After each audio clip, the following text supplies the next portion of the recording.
Hello.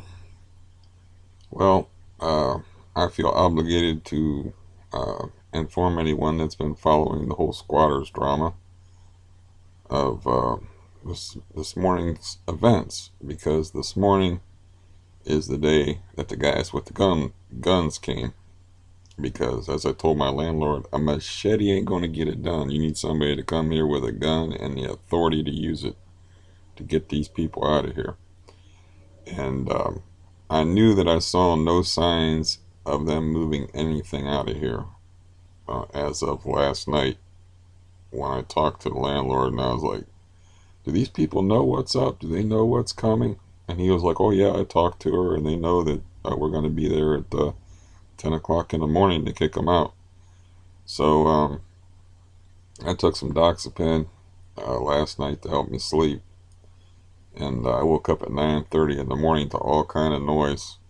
And sure enough, they're piling all their stuff out on the porch, mattresses, and one thing that I couldn't figure out is a jug that had some kind of brackish water in it, like a pitcher you would put Kool-Aid in, but it wasn't Kool-Aid. It's like, are they saving bong water? what what is that? What is that? But anyways, I kept my blinds closed. I mean, I cracked my one blind open just a little bit, but not the one that's closest to the door, because I don't want them to think I'm gloating in any kind of way. I don't want to give them any excuse to hate me any more than they already do. And, whether I'm going to get a brick through the window or some kind of retaliation because I was the driving force for their predicament, we'll call it, for them getting thrown out of here, because the landlord at one point was actually trying to convince me to get along with my criminal roommates. Not really roommates, but as you probably already know, the place I live in is a big house that's sectioned off into four apartments. So housemates, it's like he was actually speaking up for him, and I'm like, yeah, right. These are people that were here during the whole meth trade, flop house.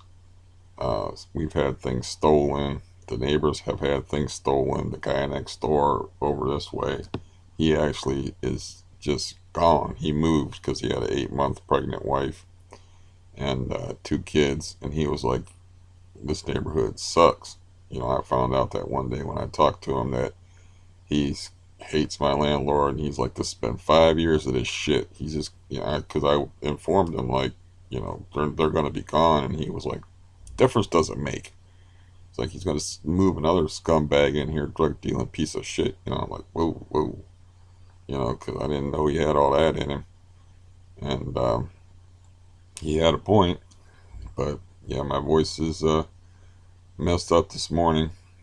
And of course, I did my usual digression, which I cannot help that. That is part of my personality. But I woke up, like I said, to a bunch of noise at 9:30 in the morning, and chaos. And the front door was propped open, and all this stuff was getting piled on the porch. And then the landlord got here, and from what I overheard, because like I said, I kept the blinds down. I didn't want them to think that I was watching their, smoking a pipe and saying, "I got you, you bitches."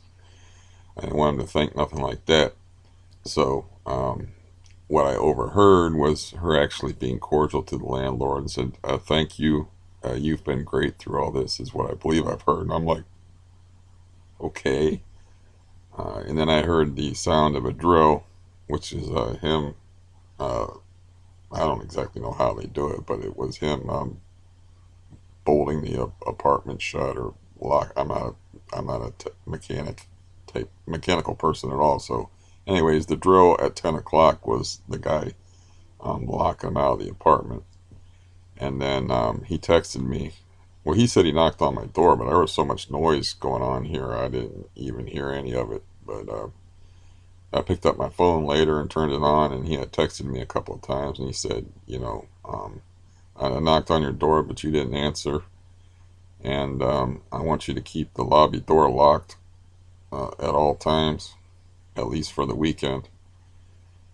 And of course, I'm going to do that.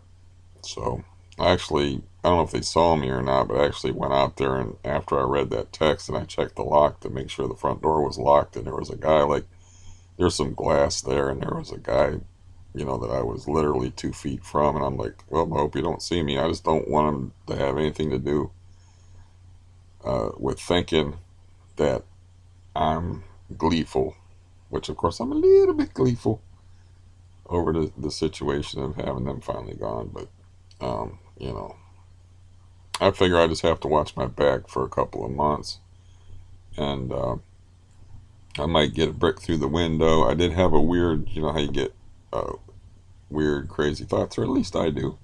I heard her calling my one cat who's friendly. Like I just had fed him in the back about when I always feed him when I wake up, so I fed him like 9:30, quarter to 10, and I heard her calling, "Kitty, kitty, don't run away, come here," and I'm like, you know, I think she's a malevolent bitch, frankly. So I'm thinking, is she actually going to take my cat and do something against me? Because that's one of the people that I threatened with the machete was her and some 25-year-old dude. Is the She's the main squatter. And the first time I met her, she stole something off of me, which I've recounted before, I'm sure. But I was like, I did an act of kindness. A new person in the building, never met her before. Here, you can have my phone charger. Please give it back. And of course, she never gave it back. So the first time I met her, she stole off of me. But I did have a stray thought, like, is she going to do something to my cat or, um, uh, you know, kidnap it, maybe put it in a container and steal my cat? People, it's just crazy. Telling. I mean, that's a crazy thought to have, but um, I'll check later on, see if he's around, see if anything happened to him. There's some evil people in the world. I had a cat. This is going back, I don't know, 15 years or so. I actually had somebody throw motor oil and drench one of my cats in used motor oil and almost killed it. And most of its hair fell out. It got poisoned, and it just like sat around and shook. And it was like what they do with animals in an oil spill, because it's basically the same thing. Is I had to like try to wash them down with they use Dawn dishwashing liquid, the EPA type people that deal with animals that are doused with oil spills and stuff. They try to save the animals, and that's what they use. So there are some evil goddamn people in the world. If I found out whoever did that, man, shame on them, because I am not a tough guy by any stretch of the imagination, but I got a very bad temper, and I was not like I am now. That was 15 years ago. So somebody would have paid dearly if I found out whoever did that, because there's nothing I could do with that animal. I actually had to lock him in the bathroom, because the bathroom was the only place that he wouldn't get motor oil everywhere, and it was nasty used motor oil, and he was a long-haired cat, and they poured it all over the back of him, and you could tell he didn't. My dad was like, well, maybe he fell in an oil pit or something like that. And I was like, no, there's nothing on his belly. Somebody just called him over and threw it on him, because they're evil people. But anyways, I don't know what the hell am I even thinking of. It's the way my brain works. I can't help it. So, anyways, there's a whole pile of stuff on the front porch. I got a big front porch, so they literally waited till the last minute to move all their shit out of here. And there's mattresses and all kind of different stuff out there on the front porch. And I heard I thought there was going to be violence. I heard like a big fight between two or three people out on the porch, and I don't know I couldn't make out what they were fighting about, but it actually got me out of bed, and I like peeped out the blinds, and it was mostly over or whatever, but there were some angry, loud voices that I'm sure everybody in the neighborhood heard, an inarticulate argument over something. I don't know if it was over who owned what, or what belonged to who, or whatever. So, in summation, woke up at 9:30 to a bunch of ruckus. They got all their shit out of here at the last second. put it on the front porch to where I can't see anything out those windows anyway because there's stuff piled all over the porch. Um, the bailiff came on time. The landlord bolted the door, and then the other door, which I call the front door, which he calls the lobby door, is locked. And last I looked, they were in the process of getting the stuff off of the front porch, and it didn't look like they had a pickup to do it with. They had some kind of hatchback SUV type of vehicle, so it's going to take a while. I feel particularly lousy this morning. If I don't seem that way, that would be a surprise to me. But this is actually 36 hours with no Xanax, but I took Doxepin to sleep, and I took a Valium when I woke up in the morning, and there was like chaos and noise all through the building. I just took a Valium as a matter of course, 5 milligrams. Um, so, I even dozed off a little bit when it got quiet. Then I woke back up when there was that big fight going on the porch. I thought there was actually going to be physical violence. It was very loud. That's my update as far as that situation. Um, I don't have very much volume left, so yeah, I'm probably under the influence right now of a mixture of volume and Doxepin, because that's the problem with Doxepin, is that it's a very effective sleep aid. It's specifically indicated for people that have sleep interruption, where you sleep an hour and then you're awake for no damn reason. And I don't really have that problem. I have problems going to sleep, but it's effective for that too. But it doesn't wear off. It takes, like, for me anyway, it's like 14, 15 hours of I'm under the effects of it. So, what else? Um, oh, some guy asked me some questions about my guitar playing. I was going to answer since I don't feel like writing. I don't feel like breathing right now, frankly. I just don't feel good. But how the CRPS affects my guitar playing is I can't play standing up because of my legs being how they are.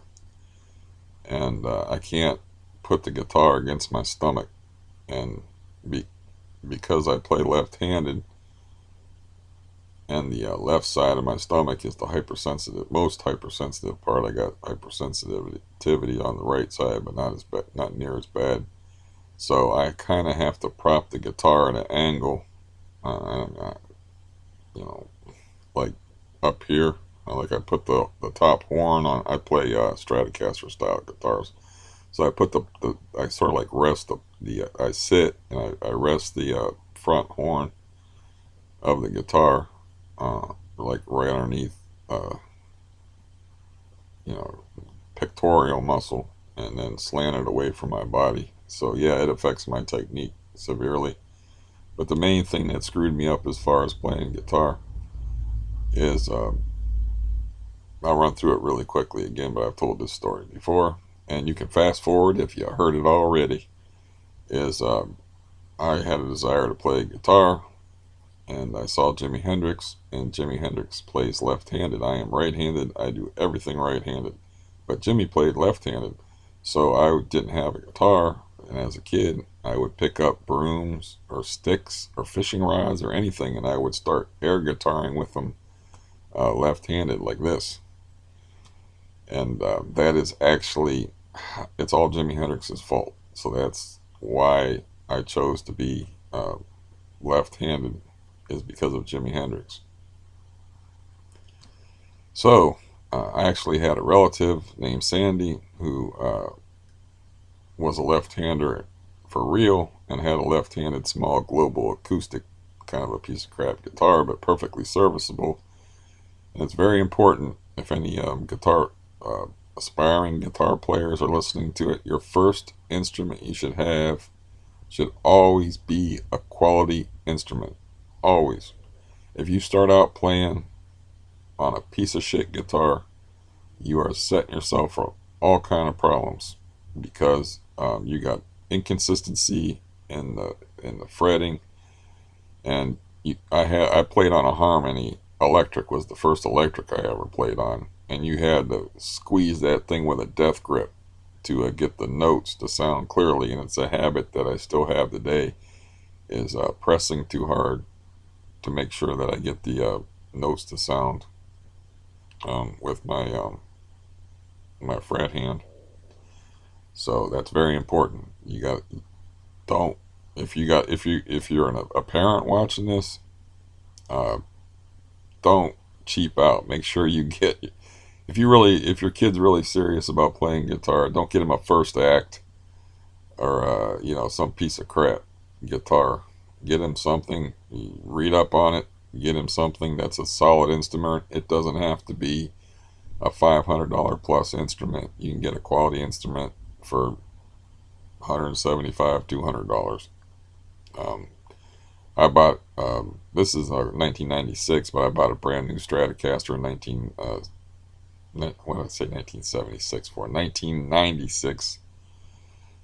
I bought a quality Stratocaster and it only cost me $265 new, and it was a Mexican Strat and a sweet instrument. I just wore the shit out of the frets and I sold it, and I like got to play it for 10 years for basically $40 because I sold it for like $220 and I paid $265 for it. So yeah, um, I'm not a sentimental guy, and I didn't know that about how frets could be crowned or stuff, or I would have never sold it. But that damn guitar, you could leave that guitar sit for a year and it wouldn't go out of tune. I've never had a guitar that carbon guitar that I play, which is a $12 to $1,500 guitar. It has special locking tuners on it and all this fancy shit, and it has like special bridge, all this special stuff on it. It did not stay in tune as good as that $265 Fender Strat. So So yeah, that thing used to amaze me because I'm the kind of guy that I won't play guitar for months and months at a time. And I used to like just leave it on a stand collecting dust, and I'd pick it up and boom, it would be in tune. I wouldn't have to mess with it at all. It was crazy. I've never seen a guitar like that. It was like magic. So anyways, I don't have that one anymore. I sold that about 3 or 4 years ago because the frets were pretty well shot, and you know not all of them, but most of them. Um, so as far as like that's the main thing that affected my guitar playing is I started out with a metal string guitar playing left-handed, and then nobody taught me anything on it, so I got frustrated and I smashed it. And then I knew a friend of a friend who gave me an acoustic guitar with nylon strings, and that is the guitar I learned how to play on nylon strings. I learned how to play with my fingernails, basically using my index finger as a pick. And that was a piece of shit guitar too. Believe me, that was a piece of crap guitar too. But I could never feel comfortable with the pick. I never liked picks. I always liked to use index finger mainly as a pick, like this, or thumb and classical style finger picking and stuff like that. The problem is that guitar, nylon strings, I went back to metal strings and it just chews up your fingernails, and pretty soon you don't have no fingernails left, and sometimes you would actually catch a string wrong and it would run up your fingernail and get into the quick of your nail, and your fingers would actually bleed, and that hurts. Or you would rip a fingernail off. I don't have strong fingernails to do that, so that's my main problem. Is I didn't have anybody to teach me. So I guess I didn't have any picks back then. I think I was using like a penny at first as a pick. So I didn't have any instruction or anybody to teach me how to play guitar. So I learned how to play on nylon, and then I wanted to play metal string guitars, and then I couldn't do it. And you're like, well, why don't you just go back to nylon? Well, with a metal string guitar, that gives you electronic capabilities that you cannot do with a nylon string. Try to play some AC/DC on a nylon string guitar in the 80s. unless you, it might have been possible if I had thousands of dollars to spend on electronic equipment. And that's why I say I bought this nylon synth. It's called, I think, a Synth One. Beautiful guitar, very expensive. And I have to spring for another $500 to buy a MIDI, and then I can get I can play nylon and get the effects that you can get with the metal string guitar. So, but the thing of it is now I don't like to feel the thickness of the nylon strings from playing metal so long. It just feels weird. I don't know if I can even adapt back to a nylon string guitar. So that might have been a wasted $1,000 because I paid $1,000 for that instrument. And I screwed up in the other video when I was talking about the carbon. What makes that, why I like that carbon so well, is it is like a $1,200 instrument. I paid, this is going to sound ridiculous, I paid $325 for it with a hard case, and it was in beautiful shape before I got a hold of it. I press so hard, and I use a lot of vibrato and bends and stuff, so I tear the shit out of frets. So before I was like, I can't believe I got this guitar made in the USA, handmade guitar, ebony fretboard, special bridge pieces made out of some material I ain't never seen before. Spurlers, I think they're called, locking tuners, AAA flame maple, just electronic capabilities, active electronics in it. It was just like I got that for $325. In the other video where I was 52 hours off of Xanax, I screwed up and said I got it for $1,000. No, it's $1,000 plus instrument that I got for $325. I feel boring as shit this morning, by the way. Like I just feel boring. I feel boring, and I feel like I'm making no sense.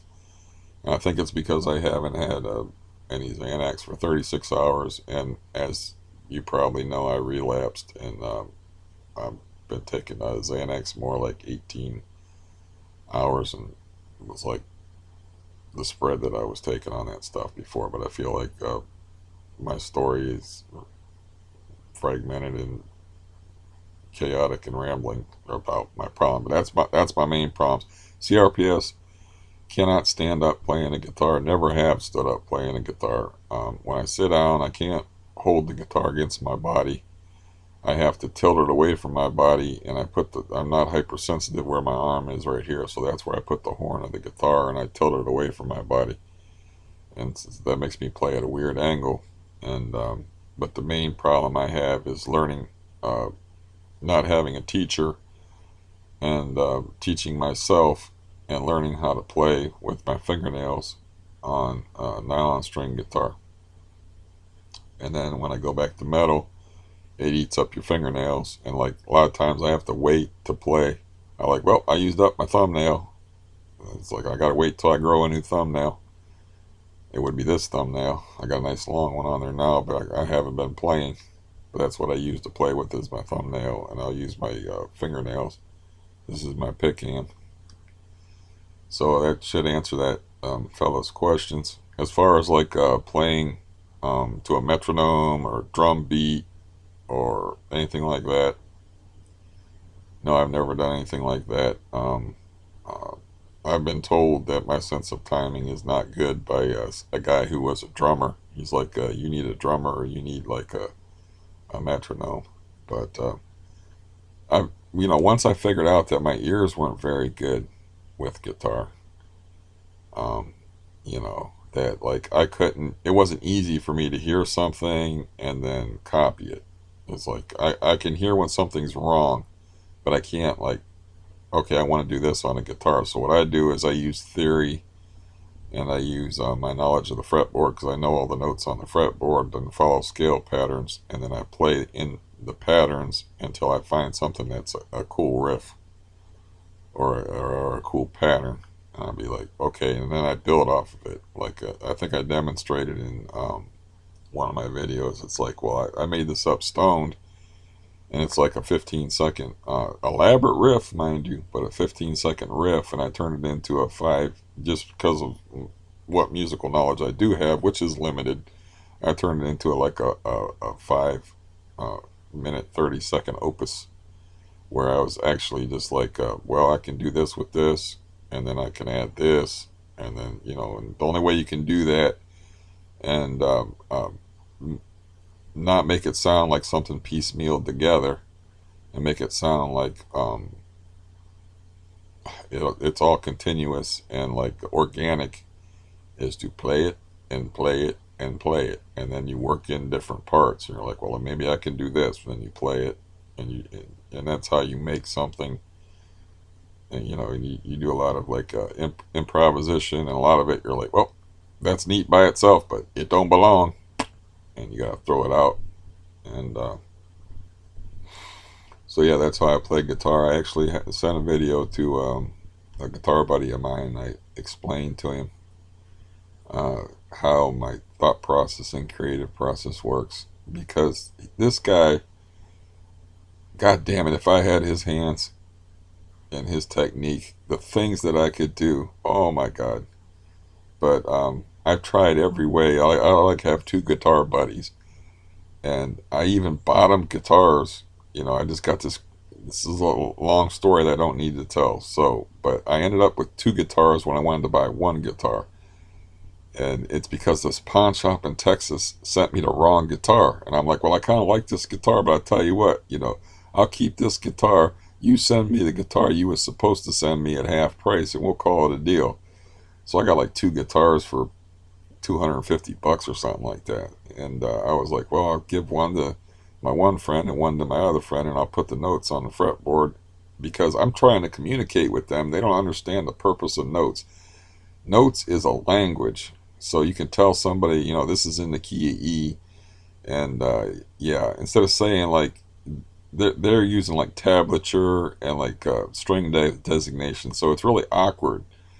Instead of saying like, it's an A, it's a G, it's a B, it's a C sharp, you know, you have to say to them, first string, fifth fret, and you go from that to this, and the whole point of the ABCD thing is communication. So I was like, well, if I want to like, I need to be around people who are playing the player. I just set the guitar down and say the hell with it. It feels masturbatory, frankly, to me, to just be sitting there with the guitar if I'm not actively creating thing. I don't know why it feels that way to me, but it feels like I'm jacking off if I just fucking take a guitar and play stuff that I already know and practice. I mean, it's stupid. I know it's stupid. It's honing your skills, but I just don't like it. I just don't like the way it feels to not play for somebody, so that's when, being an oldster, that's when I found out that I could like play at home, because I could never get this guy to come over and play. I could play for this guy, and like then I would play, and then I started playing. But then the squatters situation developed, and I stopped playing just because my hands would be shaking too bad, and I couldn't play well, and I was just too edgy to play well. And that's another thing, is like, if I sound like shit to myself, I don't want to play. I don't want to play. Um, if it sounds bad to me, I figure it's got to sound horrible to whoever might be listening. So, but yeah, if I'm sitting there actually actively creating something by myself, and I have an idea I want to work with, then it doesn't feel like a masturbatory act. It doesn't feel like onanism. But if I'm just sitting there like playing a song I know is the Rain song, for me to sit there and play the Rain song for myself, you know, whatever. It's just I just don't like doing that, and it's stupid, because that's how you hone your skill. Is That's the only way to get better at doing anything, is practice, practice, hours, time, repetition. That is why I am fairly eloquent as a speaker, because as you know, I don't have no problem with talking and talking and talking. I have lots and lots of practice, you know. And I guess I allow myself that. I don't know why that doesn't seem like an onanistic act to me. Just blah blah blah blah blah. I guess it's because I might have a couple people listening to me right now. You know, I don't sit I don't sit there and talk to myself much, but yeah, sometimes I'll talk to myself. You know, one time I got caught doing that when I was riding the bicycle, and somebody was looking at me, and I turned it into a song like I was singing. This was before rap was popular too. I was sitting there, I was like, man, that son of a bitch, blah, blah, blah. And I was talking, and I just burst into the song like I was singing, because I didn't want to seem like a crazy person when I was younger, I turned talking into a song. I don't think I fooled anybody, but anyways, now that was when I was younger. Now I probably wouldn't care. I, I would probably say, "Hey, butt out, lady. You ain't part of this conversation. This is between me and myself, not you." But anyways, um, what I was saying about the or answering that fellow's questions about the guitar. Um, yeah. Well, I would say that I've played guitar ever since I was 15 years old. That would be 35 years worth of guitar, but in 35 years, I've only probably played guitar for 18 years because I just put it down and I'm not real dedicated. I like making things. If I can create something, you know, that's interesting to me. It's like the creative thing. Since my technique is shit, and I don't always sound terrible, mind you. I'm aware that I'm not. I'm just being honest with you. It's like my technique is not good. I'm very limited as far as what I can do, but because I have that knowledge of the fretboard, I can write stuff in such a way. And if you know guitar, you know this. The notes are all over the fretboard, so you can arrange stuff with opens, and you can arrange stuff in such a way that you can make it easier. It's not like a piano. There's a reason why I use two hands with the piano. The notes, they don't. I don't know much about piano, but I know they're not arranged like on a guitar. On a guitar, you can grab the B that you need, that particular note. You can grab it in a lot of different places on a guitar, so you can sit there when you're writing and rearrange stuff in such a way that for me it'll compensate for my technical limitations. And so yeah, that's a cool thing about guitar. It's somebody was telling me like a guitar is like the hardest instrument to play, and I'm like, no, no, no, no, you got that wrong. The guitar is maybe the hardest instrument to master, but it's one of the easier instruments to play. But anyways, that's a half an hour of me doing my usual run at the mouth thing. Um, yeah, I don't know when the stuff is going to be off the porch, but I'm looking forward to going outside again and not being a hermit, you know. And nobody's thrown a brick through my window yet. I don't even know, where these people are at as far as me. I just know that because of the situation in the building, they know that I am the one that did this to them. They know that I am the one that confronted them with the machete. They know that I am the one that made sure the police got all their names first and last and knew exactly who the fuck they were. Because they were living here anonymously. Like my landlord did not know their names. So, hopefully they can't hear me right now. I can't help it. I have a very loud voice. And I don't know if they're still on the porch or whatever. Hopefully they can't hear me. I don't have my bedroom door shut because I'm a freaking moron.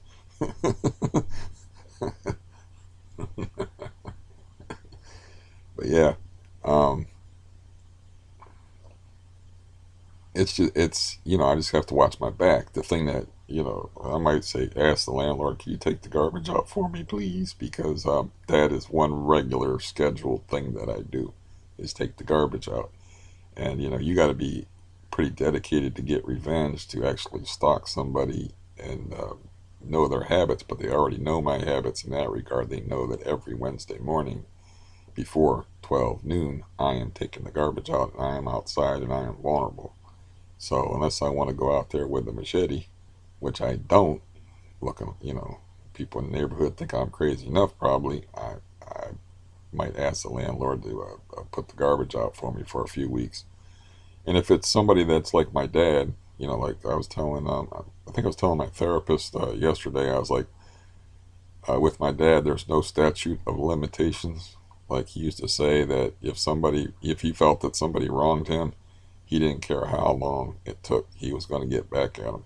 So, if I'm dealing with somebody like that, all bets are off. If I'm dealing with like somebody with like my father, all bets are off. There's no hope because 2 years from now, I could be like meandering.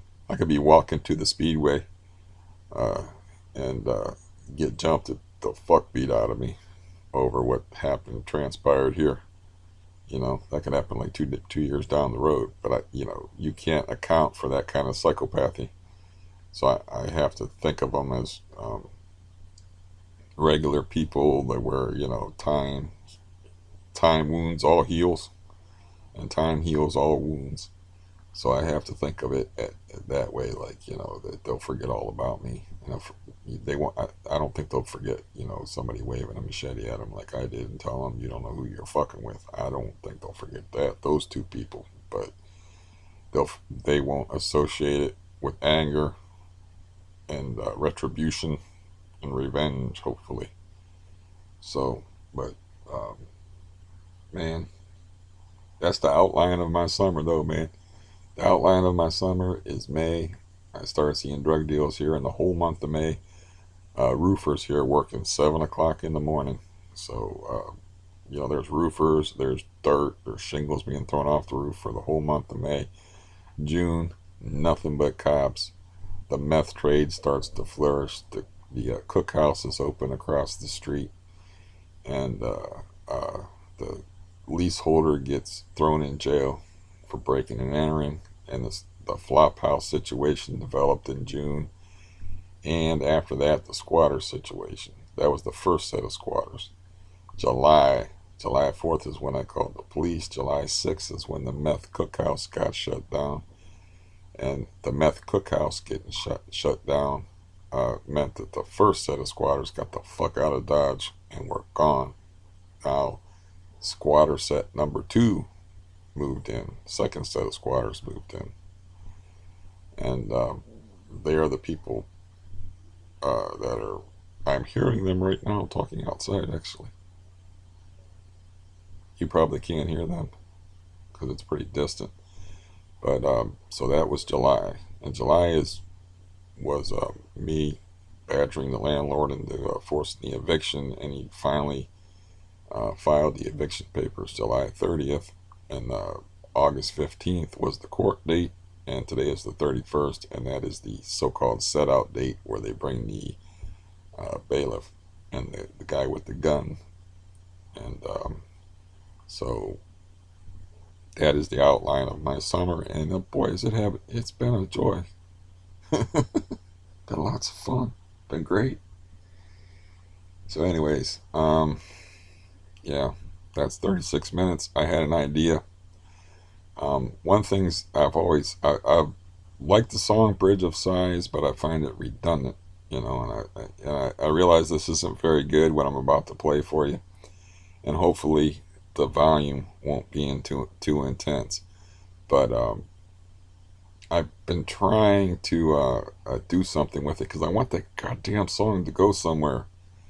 That main riff is so atmospheric and so neat, but it doesn't. If you listen to that song, Robin Trower's Bridge of Sighs, it doesn't do a whole lot with that riff. So, I was like, well, that's a project or something I can work on. And so I'm going to play that for you now, and that's how I'm going to end the video. And I turned it down and I tested the level, so hopefully I don't blow up your speakers. If I do, feel free to write your hate and contempt for me in the comments. So I will do that now, and here we go.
Okay, that's that.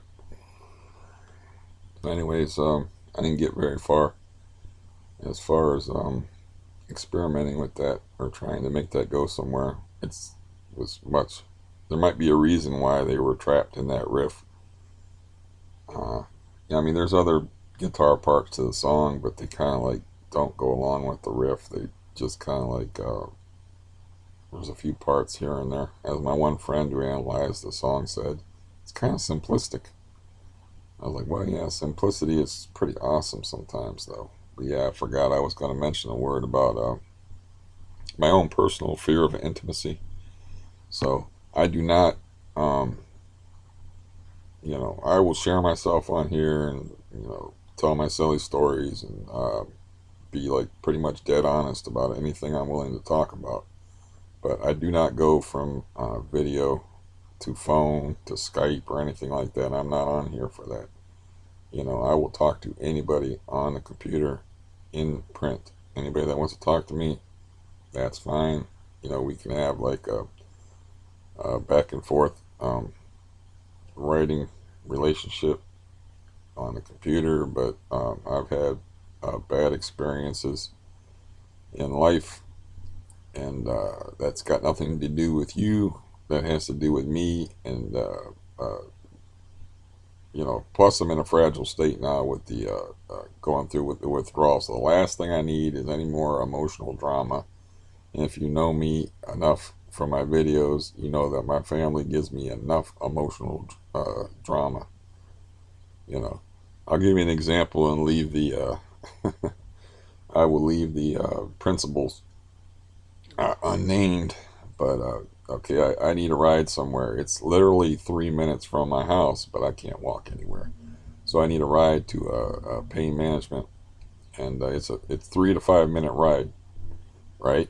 So they tell me, well, I need to pick up a couple of things at the grocery store anyway, and they name off 3 items, and the 3 items are very, you know, none of them are over $2. It's like cheap stuff, like two and $3 items. Nothing. It's not going to be any more than $10, and the gas involved in getting there is probably about $2.20 tops.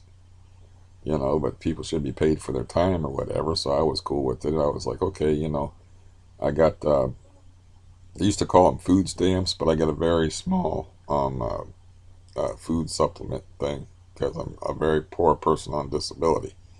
So I'm like, okay, here's my food stamp card is what I call it. I don't know if it's called EBT card or whatever, but anyways, here's my food stamp card. You can go ahead and get your 3 things while I'm in there in pain management, and that way we can kill 2 birds with 1 stone. They spent $38, and then just told me about it like it was nothing. They spent. I paid 30.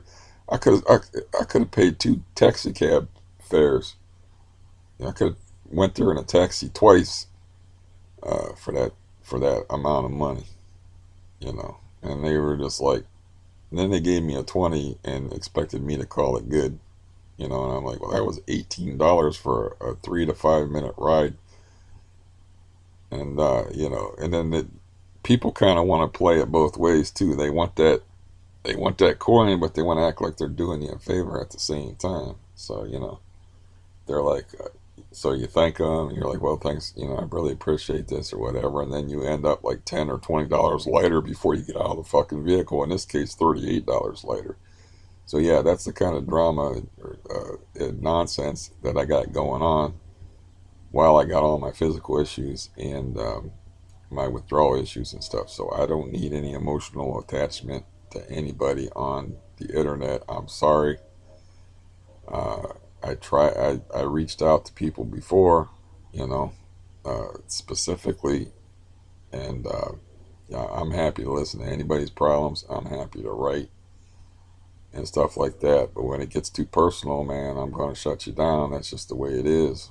Um, if I, that's on me. That's on me and my issues that don't have nothing to do with you.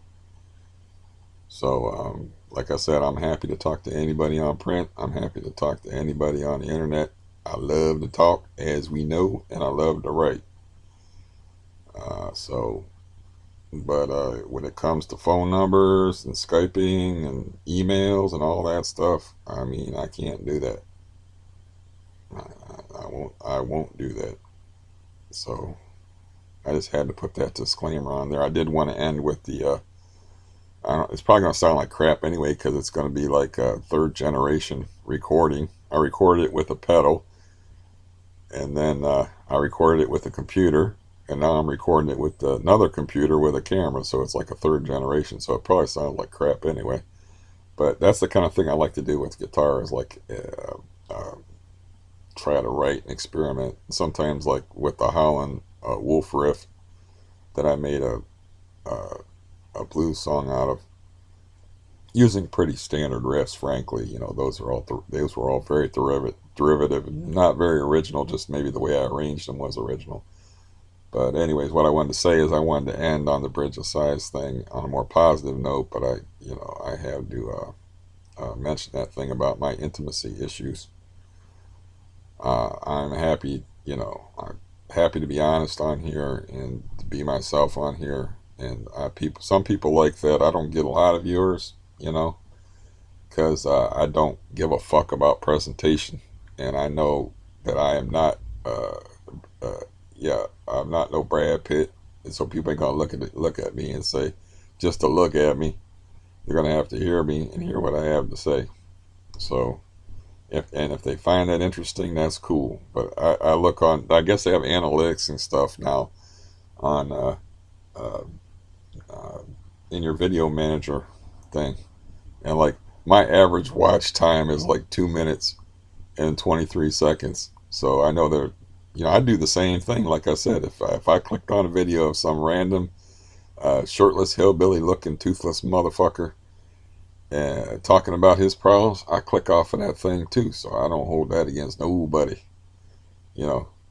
So, anyways, my average watch time is about 2 minutes and 23 seconds.